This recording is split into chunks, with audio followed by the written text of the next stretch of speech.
Hey guys, welcome to our last official unit of grade 9 math. This one's going to be a little tricky and I'm going to have to tweak it a little bit because there's just some things that I can't do on my own. So I'm not going to quite cover everything, but I'll get as close as I can. And then after this, we'll be dealing with final exam review because, let's see, what day is it? Should be getting close to writing a final exam here in a couple of weeks.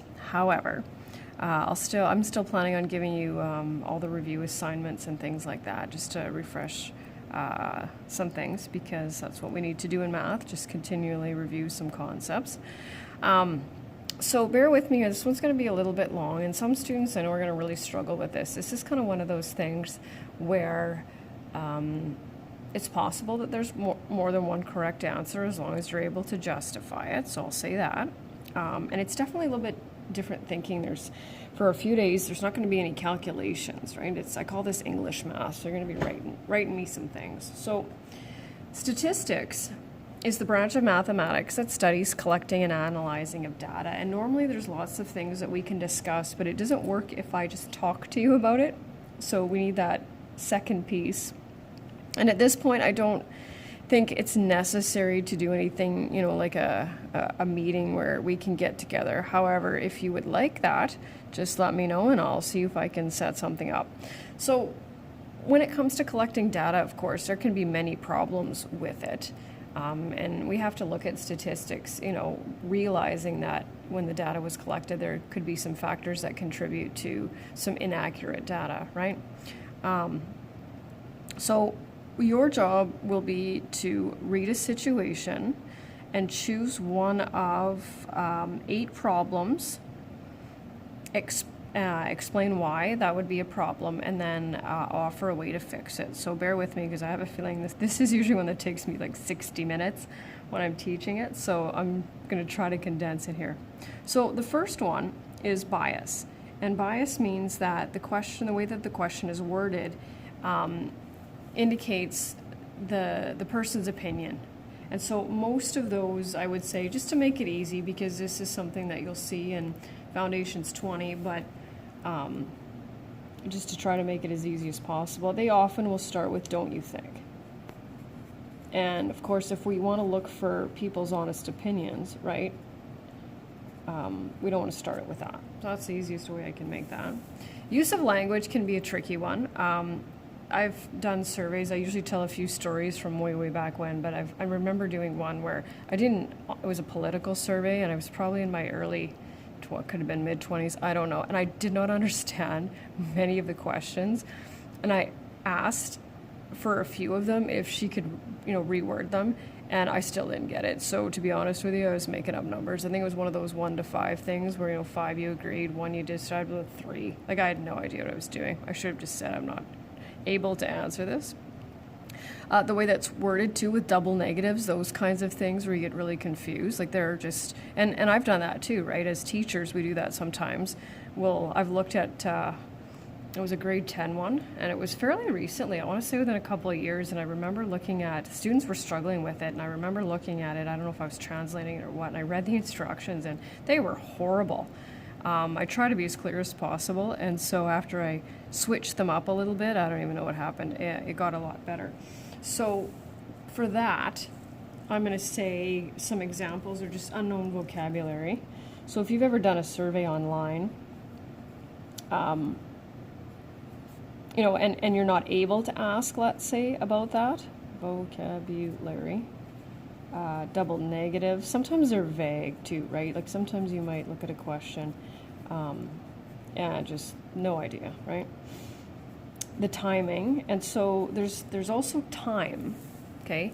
Timing is a little bit different. So timing can be time of day. For example, I am not a morning person, so I would not want to do a survey first thing in the morning.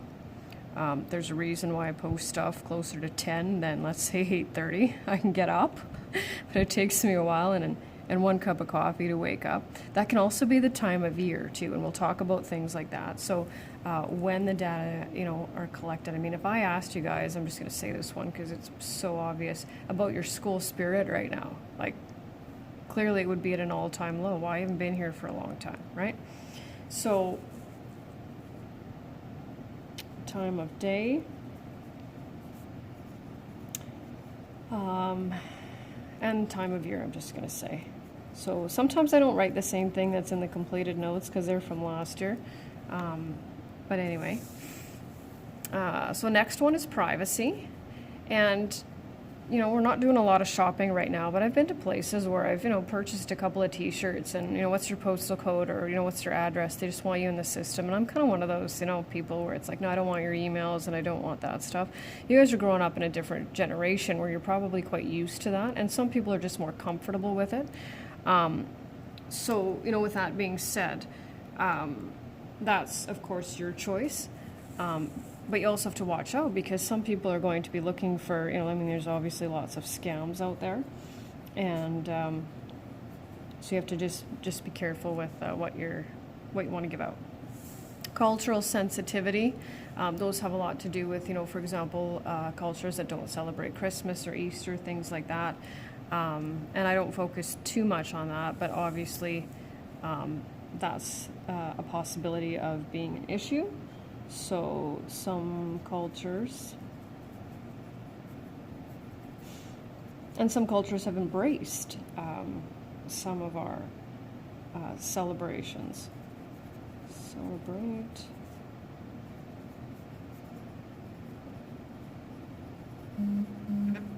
So ethics says that you can't use data for reasons other than what you've said. And I'm going to give you this example just because it's one of my favorites. And so if you were sitting in front of me and I was staring at you, I would say to you, if I said to you that I wanted to collect data to see how often grade 9 students do math homework, right? And that's kind of assuming that, you know, you can't finish what it is in class.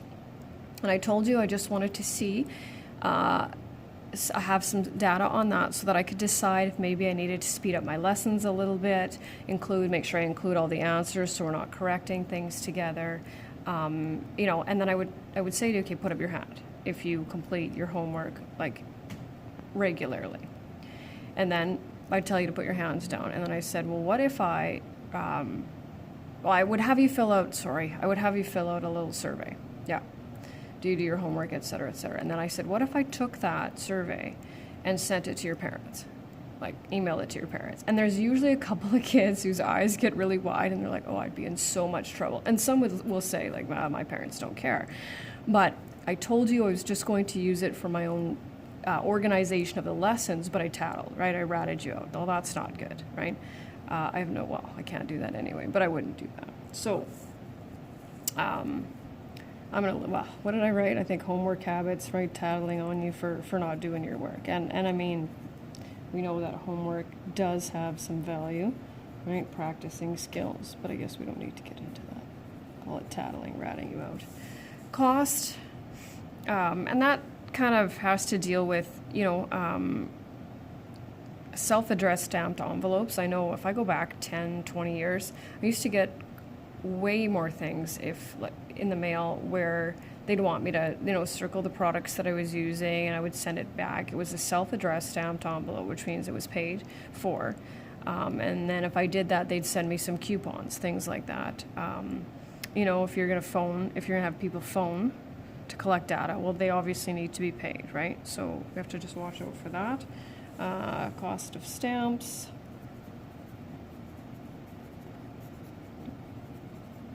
And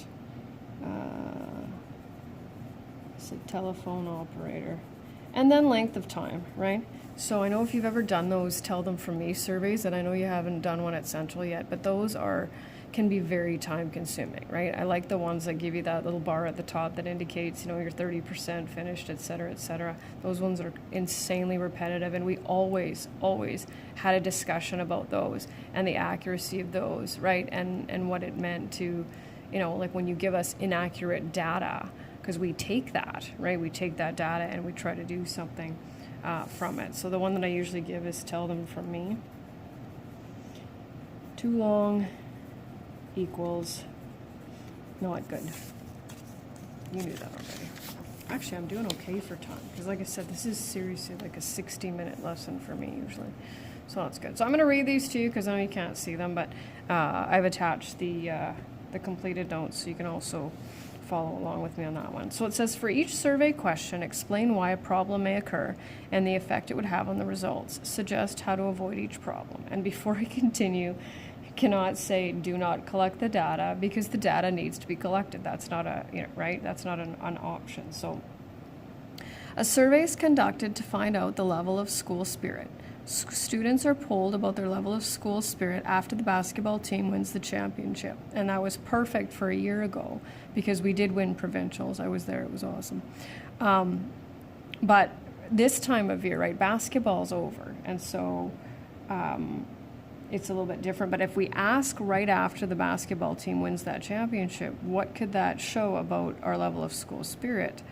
Well, it could show a higher level of school spirit. Why? Because we just won provincials, right? So the problem and explanation, and I don't think I'm going to actually bother writing all those things out. I think I might just let you, we'll see. So problem and explanation, timing. You have to choose from one of those 8.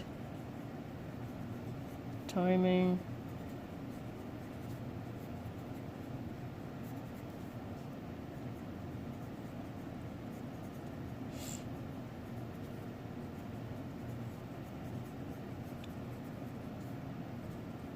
And so what's a possible solution for that? Well, and so what happens, because like I said, this is going to take you a little bit of practice, because students will be like, well, ask at Christmas time. Well, what's going on at Christmas? Well, instead of just picking another single time, you need to try multiple times, right? September is usually when it's fairly high, right? We've got some brand new students, you've had your break, things like that.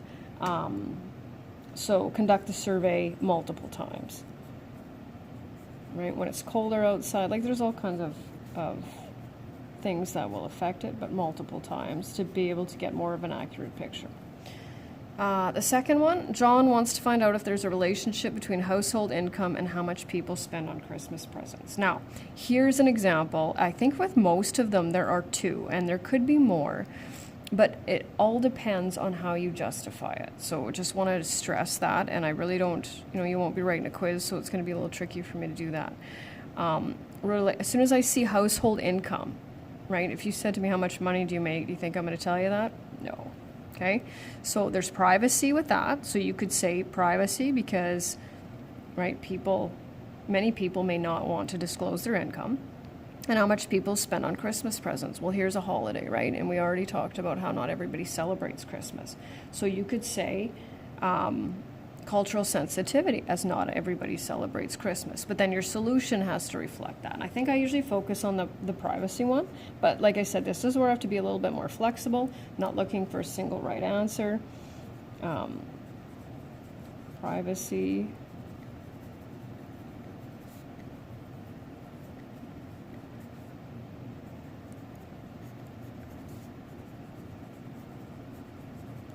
Income. So solution for that, right? Could you make it, and we usually end up talking about, could you make it a percentage, right? So if I knew how much I spent on Christmas, could I take that in relation to my income and give you a percentage? So, you could have it where it was like between, 1 and 10%, 10, and you could have it like that. Or you could just make the survey optional, right? So those are a couple of ideas. Ask.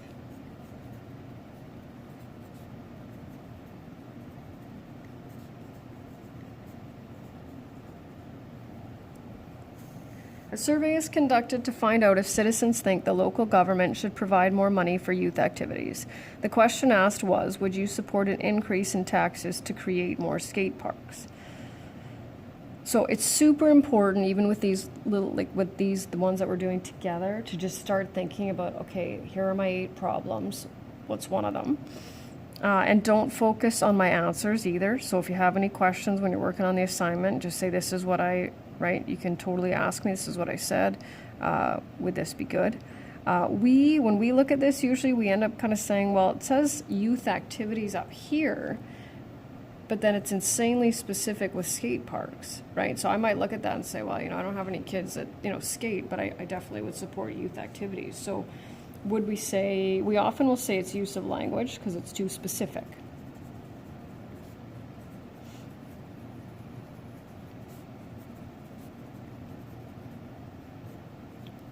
So, and when you're dealing with the solution, don't say reword it. Tell me how to reword it, right? So reword to say create more youth activities. And that way it can be up, right? It can just be open for that. Okay, we have 3 more to go. Try to go through these fairly quickly. Emily's planning a telephone survey to discover how much weekly allowance parents give their children. And I would totally survey you and just say how many get a weekly allowance, how many of you just ask for money when you need it. And it's just neat to see, the variety of, because some of you may even have a job too. See how much money you get.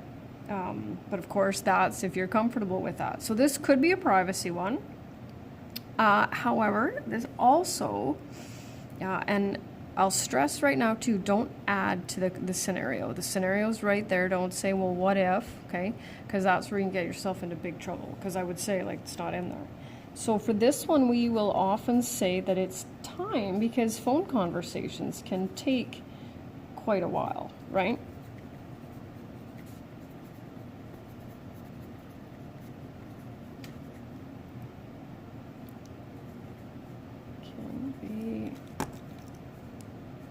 Time consuming. There we go. So our solution for this one last year was a voluntary online survey. I know it doesn't feel like we're doing math, but we are. And I do have a fun activity that as long as you have a couple things at home, you'll be able to do. It sucks I won't be able to do it with you, but that's okay. A local theater wants to survey the community to find out what types of events they might be interested in attending. The theater plans to send out 5,000 surveys with a self-addressed stamped envelope in each survey. Now, I mean, we're obviously in a little bit of a different scenario because we don't have any of those local theater things we can go to, so we're just going to have to pretend that we're not in that situation. Sending out 5,000 surveys, and this is something we're going to be talking about, I think it's tomorrow even, is when we're looking for data, who do we ask? So if the theater sends out 5,000 surveys, are they going to end up sending it to people who actually go to the theater? That's problem number, that's a problem, but we'll talk about that tomorrow when it comes to our sample, like our population, so who we're asking. But a self-addressed stamped envelope, and I would say to you, like, how much does it cost to send a letter in Moose Jaw? And if I'm correct, and it hasn't changed since last year, it's $1.05. So that's already 5,000 surveys they're sending out at $1.05 a piece, plus the self-addressed stamped envelopes, which are paid for. So we do a little bit of math on that and go, well, how many people are actually going to, return that? Well, that's clearly a cost, right? Clearly a cost issue.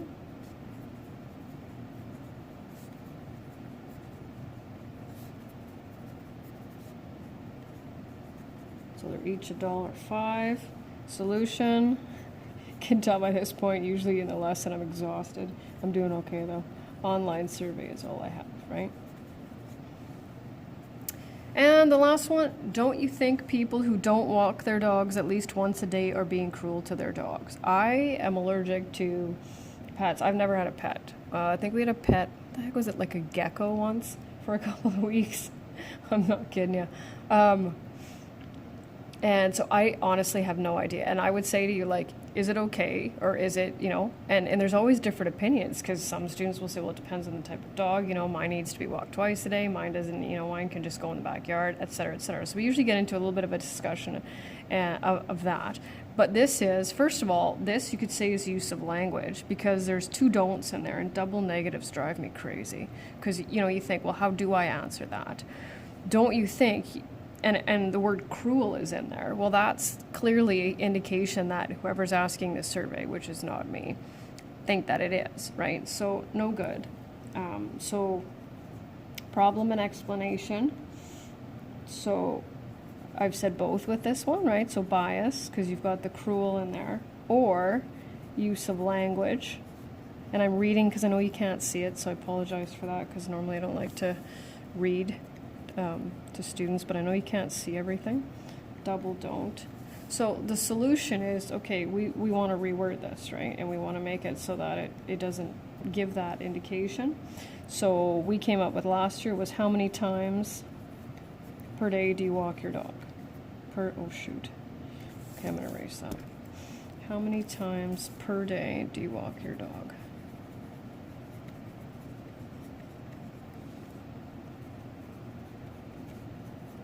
There we go. So this one's a little bit different, this unit, but I think there's some kind of neat things in there, and it gets us thinking a little bit differently. So bear with me. I'm not quite sure how long it's going to take, but I would say I'm on schedule, if not even a little bit ahead. When we get to the end of this, I'll tell you about what we'll do for the rest for June anyway. All right, I think this was my longest lesson. All right, talk to you guys soon.